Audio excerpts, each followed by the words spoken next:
What's going on, guys? Welcome back to the channel and welcome to today's video where there have been more downs than ups lately, and by downs and ups, the old equipment that I've got out at the track, which is what I can afford, it's had some problems. So we'll hop right into it. There's been more maintenance than anything been being done because it's a lot to keep after in addition to just keeping after grass keeping and things like that.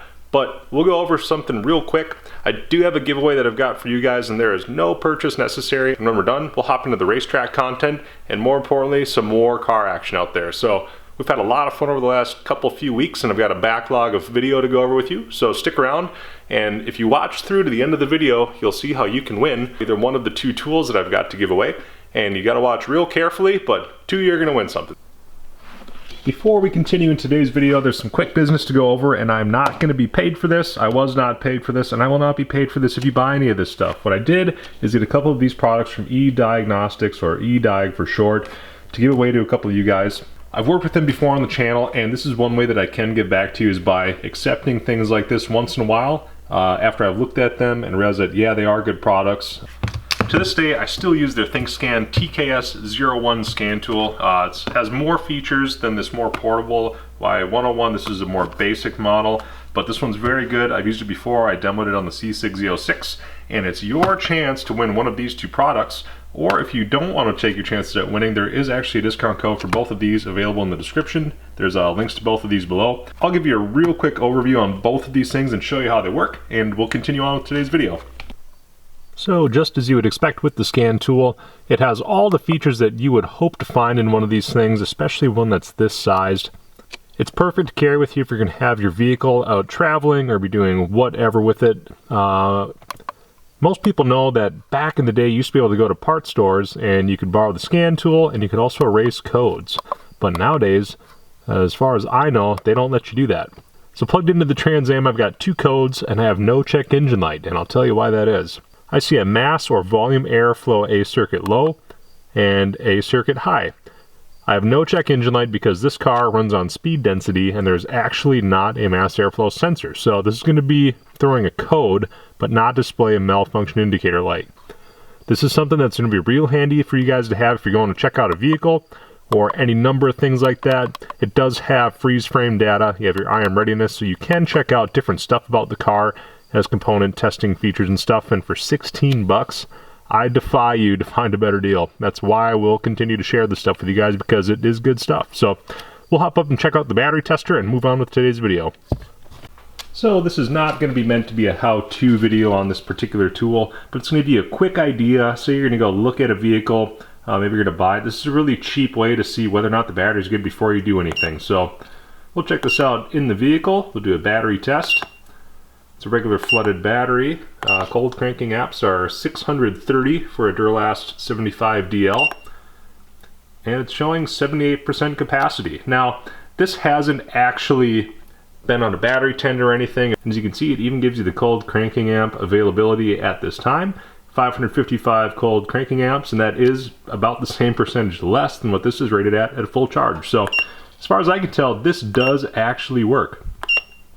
At least it'll give you an idea. Apparently it looks like you can check your alternator's performance by running.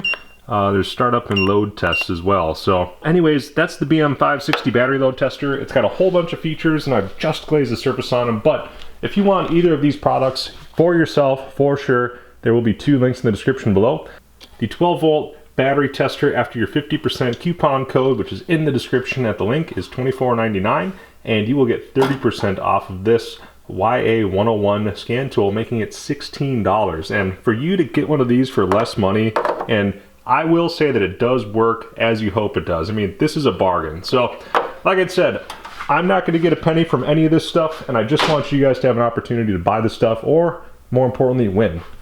The only two things you actually have to do to be eligible to win are be subscribed to the channel, and in this video I'm going to hide two Little Joe Dirts somewhere along with a little bit of audio right here. Dang. Now, these videos over the first week or so have been getting 20 to 30,000 views per video, so it's going to be fairly well hidden, but I think you will be able to find it if you know what you're looking for, but you will have to watch pretty carefully throughout the video because it'll be hidden somewhere in it. But so there will be two hidden Joe Dirts, and the first two people to find it will get one of those two items. I will contact you in the comments and they show up in time with who commented, so that's going to be an easy way to keep it straight. And good luck. Hope you guys win.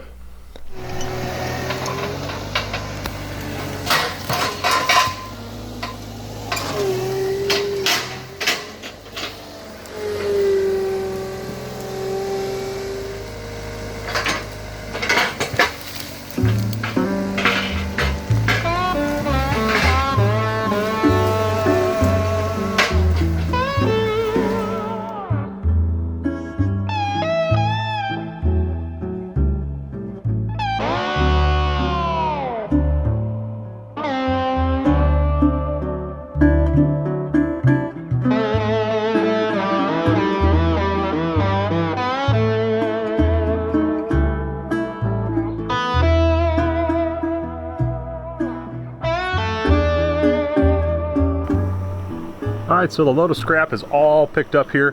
I'm gonna haul this thing out of here, and what I did find is a valve. So, kind of neat. We'll get rid of that too.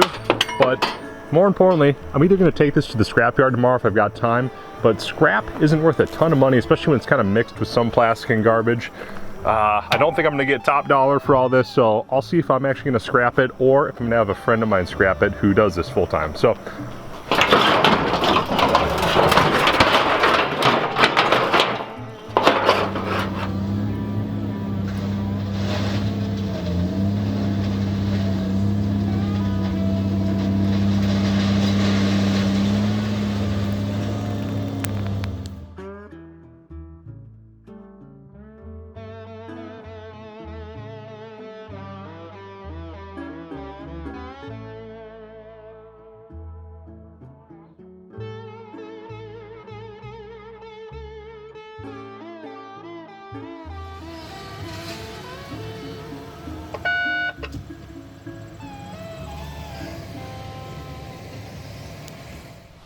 first thing I'm going to do out here today is actually bug bomb the building. So I think I've seen this in movies and stuff, but how it works is you go like this.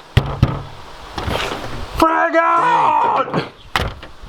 Alright, just kidding. But the first thing I'm going to do here is actually bug bomb this building because there are a bunch of little critters and stuff that were living in here. So we're just going to go ahead and fog the place. And if you've never used one of these, they're pretty easy. You just shake them.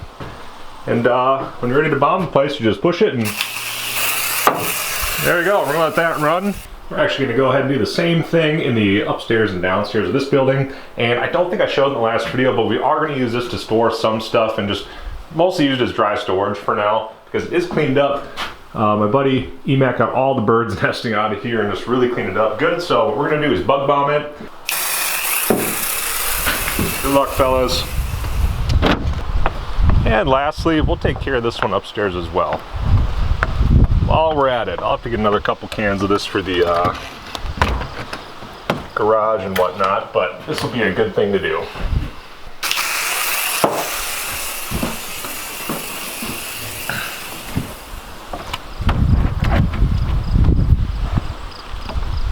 So now that we've murdered more of God's innocent creatures, I'm gonna kill a little hornet's nest over here that's kind of been hanging out in the ground. And what I found kind of amazing is how quickly these trees are trying to pop back to life. I've been picking up all kinds of stuff. So check that out. I've gotten probably a couple hundred screws already from this debris field. This is somewhere that we're just generally not driving. But what I wanted to show you guys really quick is why we didn't hand sort all the garbage. It's because there was a bunch of needles and stuff in here from the dude that was using drugs out here, and there's still a couple out here, so we're gonna have to be real careful from here out. And as far as I can tell, this should pretty much be the last of it because we've mostly touched and explored everything out here. So getting a dumpster and using equipment to get rid of the garbage obviously isn't the most cost-effective way to do it, but in all reality it is the safest, and I don't want myself or more importantly anyone else getting stabbed by something like that out here because who knows what kind of cooties you can get from that. So I'm gonna keep on cleaning up out here. It's a nice day to do it, and I'm gonna take off pretty soon. So if I do this, you know, a couple dozen times, it's gonna be pretty good after time, and hopefully you won't really notice the debris field that used to be here as, you know, I pick through it. But this is really putsy work. I'm gonna do the rest of this off camera, and hopefully I'll have a full garbage bag to take home when I'm all done. So I'll catch up with you guys in a little bit. So we got a couple of people out here cutting grass right now, Dan and Ryan. They're putting in a little bit of time on the mowers, getting it all cleaned up in the last half hour or so. Got everything pretty much cleaned up out here. Get him out yanking. I'm out there yanking sticks. Good man.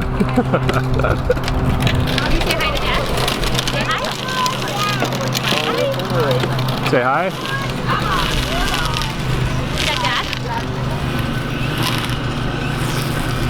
Got him cutting grass back here with the trimmer, and he's actually going to take his bike out here. And obviously it's a go-kart track, but he really wants to try and be the first person to drag me out here.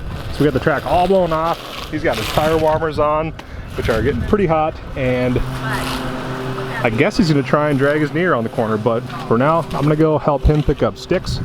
That'll be an ongoing project out here, and I'll get back to you guys with some action out here.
Well, that's what's gone on at the track for the last couple of weeks. I hope you guys liked today's video. I'll get the Trans Am out there real quick and probably start working on the Camaro pretty quick too.